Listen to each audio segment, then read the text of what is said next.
여러분 안녕하세요. 수업을 진행하도록 하겠습니다. 자, 10번 문제.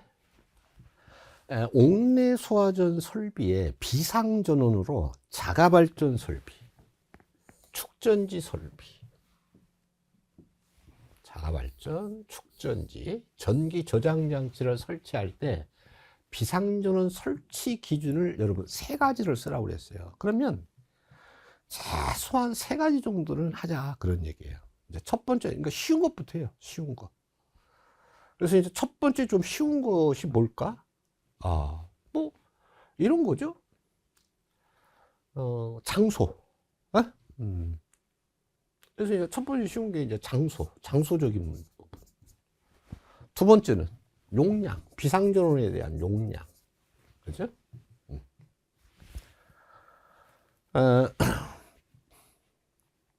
그 다음에 비상전원을 갖다가 실내 설치, 실외가 아니고 실내. 근데 여러분 이제 비상전원이라는 건 뭡니까? 상용전원 공급이 중지가 됐을 때 동작하는 전원이잖아요. 그러니까 이제 뭐 일반적으로 쓰는 상용전원이 공급이 딱 차단이 되면 그냥 이 건축물 내부는 그냥 캄캄하다고 보시면 되겠죠. 그렇게 이제 3가지 정도 이렇게 해서 하시면은 쓸 수 있어요. 그래서 이제 용량은 항상 뭐예요? 그냥 기본이 20분 이상입니다. 여기서는 옥내 소화전 설비죠. 만약에 스프링클러 설비면 그 설비 명칭만 써주시면 되죠. 뭐 스프링클러 설비면 스프링클러 설비에 뭐 이렇게. 그래서 이제 옥내 소화전이니까 옥내 소화전 설비를 유효하게 20분 이상 작동할 수 있는 것으로 할 거, 또는 뭐 작동할 수 있어야 할 거, 이렇게. 두 번째는 이제 장소죠. 장소. 자, 점검이 편리하고, 그 다음에 화재나 침수 등의 재해로 인한 피해를 받을 우려가 없는 곳에 설치를 해야 된다. 장소를 얘기하는 거죠. 자, 세 번째는 비상전원을 실내에 설치할 때는 뭐가 있어야 돼요? 비상 조명등을 설치를 해야 그 조명등이 동작을 해서 점등을 할 거 아니에요. 그래야 이 비상전원실이 환하게 그 식별을 하고 식별할 수 있는 거를 확보할 수 있죠. 그래서 비상조명등을 설치하라는 거예요. 그러니까 이 3가지 정도는 반드시 해야 된다 그 말이에요. 그다음에 이제 이런 것도 이제 쉬운 건데, 자, 비상전원이라고 하는 것은 뭐예요? 이게 상용전원의 전력 공급이 중단됐을 때잖아요. 이때 이거죠? 자동적으로 비상전원으로부터 전력 공급을 받을 수 있도록 하라. 뭐 이런 얘기죠. 그래서 그다음에 이제 요거는 이제 방화구역에 대한 얘기예요. 그러니까 이 비상전원을 설치할 장소는 다른 장소와는 어떻게 해야 된다? 방화 구획을 해야 된다. 이렇게. 그래서 나중에 보시면 뭐 관리사 같은 경우에도 이 5가지 다 쓰라고 나와요. 그래서 여러분들이 좀 미리미리 좀 해주시면 되겠어요. 자, 11번 문제 보도록 하겠습니다. 다음은 내화구조인. 자, 내화구조라고 그랬어요. 내화구조. 내화구조인 특정 소방대상물에 설치된 공기관식 차동식 분포용 감지기. 여러분, 차동식 분포용 공기관식이에요. 자, 요거는 열감지기잖아요. 그러니까 이 열감지기인 경우에는 내환지, 그 다음에 기타 구조인지 굉장히 중요하죠. 중요합니다. 자, 근데 여기서는 내화구조다 이렇게 얘기를 했어요. 내화구조다.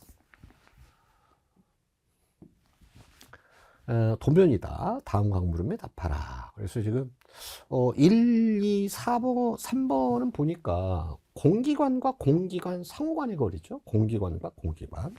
그러면 이제 내화구조다 그러면 9m 이하고 기타 구조면은 6m 이하죠. 그러면 1번도 9, 2번도 9, 3번도 9 이렇게 되고, 그 다음에 4번과 5번은 뭡니까? 각 변과 공기관 상호간의 거리죠. 자, 각 변과 공기관에 대한 어떤 수평거리. 그래서 요거는 지금 어떻게 돼야 돼요? 1.5m 이하, 1.5m 이하 이렇게 돼야죠.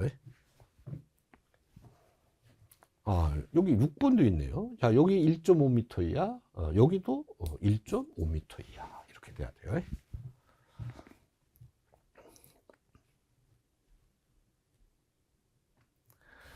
그러니까 여기에서 여기 이렇게 될 거죠. 여기서 여기 이렇게 되고.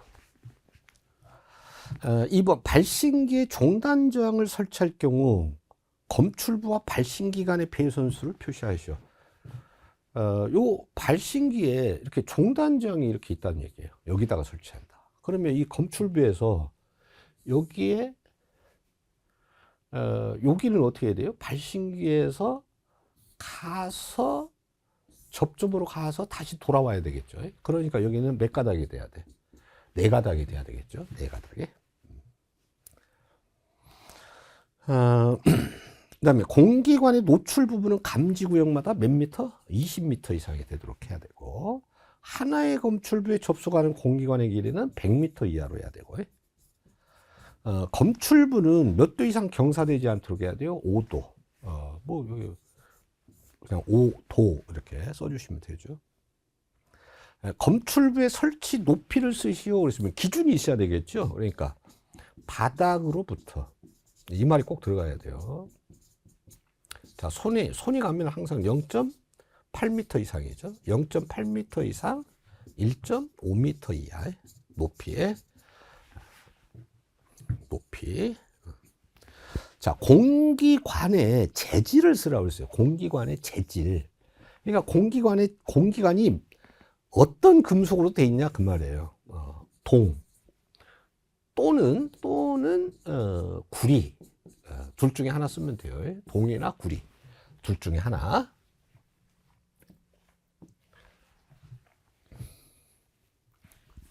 만약에 재질 및 형태를 쓰시오 이렇게 나오면 또 답이 달라져요. 재질 및 형태, 공기관의 이 공기관 재질 및 형태 이렇게 하면 중공동봉 이렇게 쓰면 됩니다. 중공동봉. 그러니까 이제 동이라고 하는 거는 재질을 얘기하는 거예요. 재질, 구리. 그리고 형태는 어떻게 되어 있냐? 가운데가 뻥 뚫려 있는 중공 상태 이렇게. 근데 여기서는 그냥 재질만 풀었어요. 자, 12번 문제 볼게요. 다음은 한국 전기 설비 규정. 이게 이제 처음으로 출제가 됐어요. 쉽지 않았겠어요. 설비 규정에서 규정하는 전기적인 접속에 대한 내용 중 가로 안에 들어갈 내용을 쓰시오. 그러니까 이제 뭐 향후에 좀 빈번하게 좀 출제가 될 것 같죠, 이게.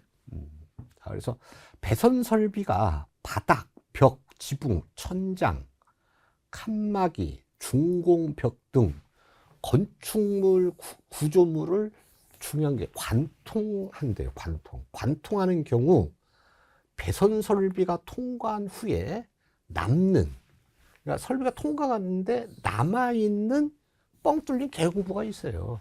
개구부는 관통 전의 건축 구조 각 부재에 규정된 내화도가 인정이 돼야 되겠죠. 그래서 내화 등급에 따라 밀폐를 해야 된다. 내화 등급.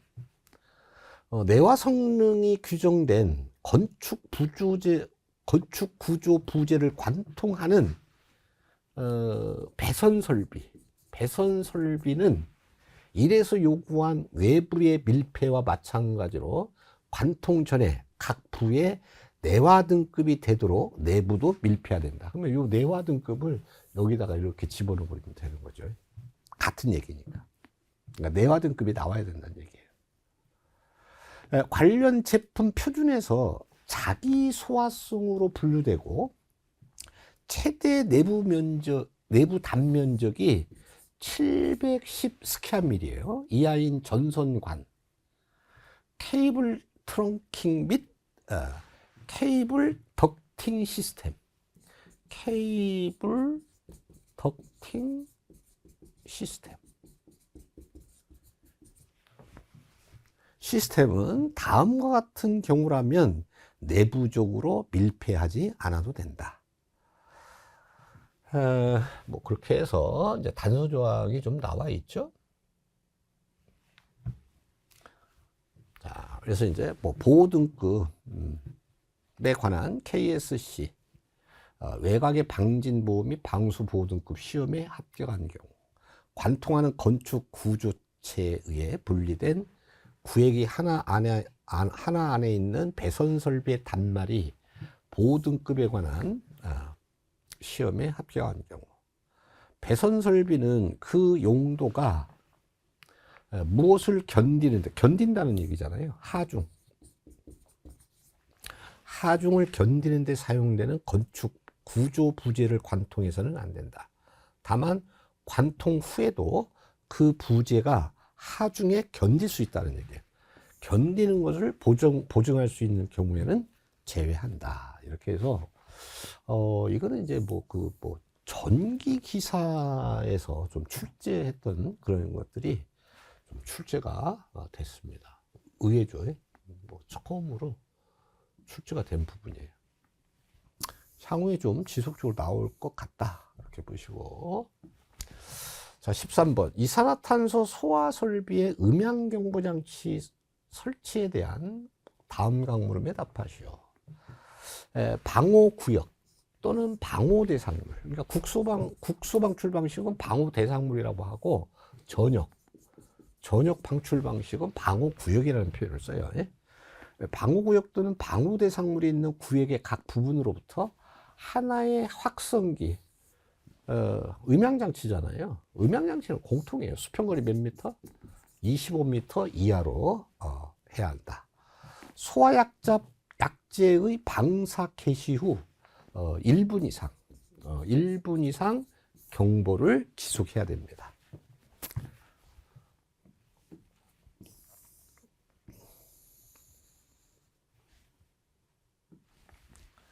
자, 14번 문제. 다음은 비상 콘센트를 보호하기 위한 비상 콘센트 보호함의 설치 기준이다. 가로 안에 들어갈 내용을 쓰시오. 그러니까 이렇게 괄호 삽입형은 절대로 놓쳐서는 안 돼요. 보호함에는 쉽게 개폐할 수 있는 뭐를 설치해야 돼요? 문을 설치할 거. 보호함 표면에다가는 뭐라고 표지를 해야 돼요? 비상 콘센트라고 표시한 표지를 할 거. 보호함 상부에 표시등이 있는데 색깔 뭐예요? 적색이죠.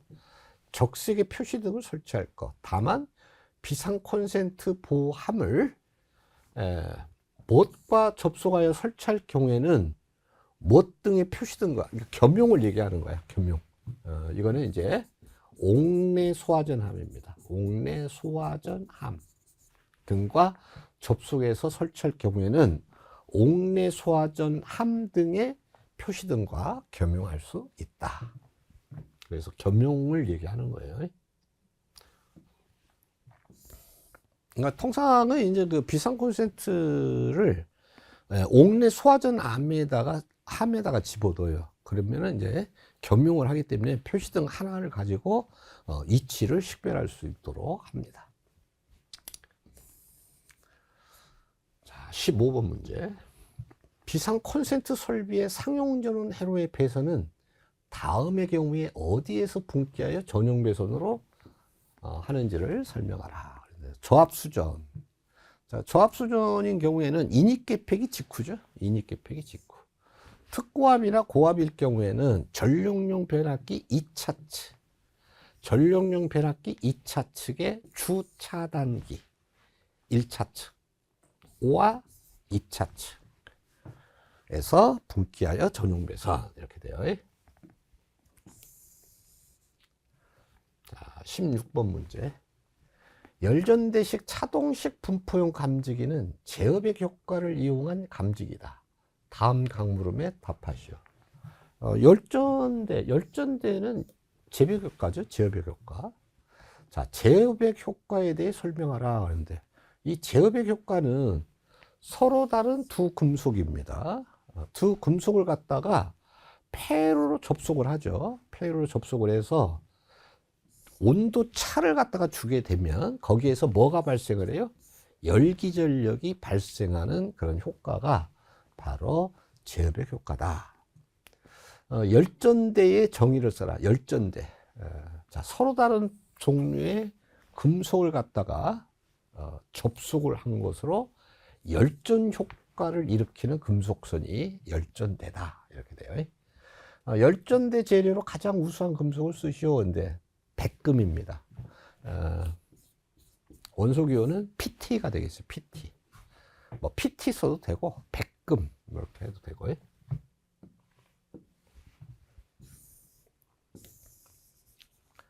뭐 17번 문제, 뭐 기출된 문제죠. 그래서 뭐 이건 아래 논리 회로에 대한 다음각 물음에 답하시오. 지금 보니까 NOR이죠. 오아낫, NOR 이렇게 돼 있죠. 논리식으로 가장 간단히 표현하시오. 이렇게 돼 있어요. 그럼 이거잖아요. 지금 A 플러스 B 플러스 C에 대한 부정 플러스 그 다음에 D 플러스 E 플러스 F에 대한 부정 플러스 G 그거에 대한 전체 부정 이렇게 되잖아요. 자, 이게 뭐예요? 부정의 부정은 긍정이죠. 그러니까 A 플러스 B 플러스 C 여기도 부정의 부정은 긍정이죠. 그러니까 D 플러스 E 플러스 F 그 다음에 G 바 여기 이제 G 나트 이렇게 되죠. 근데 더하기가 아니다 그럼 뭐예요? 곱하기죠. 곱하기. 더하기가 아니다 곱하기. 그러니까 곱하기가 되려니까 이렇게 가로를 쳐야죠. 그래서 이렇게 표현해 주면 돼요. 이렇게. AND와 NOT 회로를 이용한 등가회로를 그리시오. 그래서 이제 자, 요거는 지금 뭐냐 그러면 최종 결합이 AND예요. 그러니까 O와 AND형이야. O와 묶음이 두 개가 있어요. 그래서 O와 묶음 두 개를 이렇게 그리면 되지. 이렇게. 그리고 최종 결합이 AND 이렇게 되죠. A, B, C, D, F 이렇게 들어가면 돼요. 이렇게. 그 다음에 G, NOT 자 이렇게 되죠. 자 X, A, B, C, D, E, F, G 이렇게 되죠. 자, 그 다음에 유접점 회로를 그리시오 그랬어요. 유접점 회로로 그려주시면 되죠. 자, 여러분 그 유접점 회로를 그릴 때 조금 주의할 좀 사항이 있는데 O와 AND형이니까 잠깐만요. 자, 이렇게 A 플러스 B 플러스 C 그 다음에 D 플러스 E 플러스 F 그 다음에 G 나트 A, B, C, D, E, F A, B, C, D, E, F 그 다음에 출력은 X 자 이렇게 돼 있는데 자 여러분 이제 주의점 자 이런 거죠 여러분. 자 이렇게 오화로 이렇게 만들어 주는 거죠. 이렇게 오화 이렇게 오화 그러면서 이거 여기도 오화 이렇게 되죠. 그리고 이제 여기가 AND 이렇게 되죠. 이렇게 그때 반드시 뭐를 만들어 줘야 되냐 접속점을 꼭 만들어 주셔야 돼요. 이렇게 접속이라는 뜻입니다. 이렇게 흑점으로 해가지고 이렇게 접속 이렇게 여기 이렇게 이걸 안 하시면 안 돼요. 안 하시면 안 되고 지금 보면 여기에 그림의 형태와 여기에 그림의 형태가 조금 틀리죠? 같은 거야. 같은 거고 이렇게 해도 되고 근데 이제 요거를 요렇게 표현할 수 있어요. 이렇게 결국 AND니까 그래서 요렇게 그려도 되고 요렇게 그려도 무방합니다. 자 이상으로 문제풀이를 마치도록 하겠습니다. 수고하셨습니다.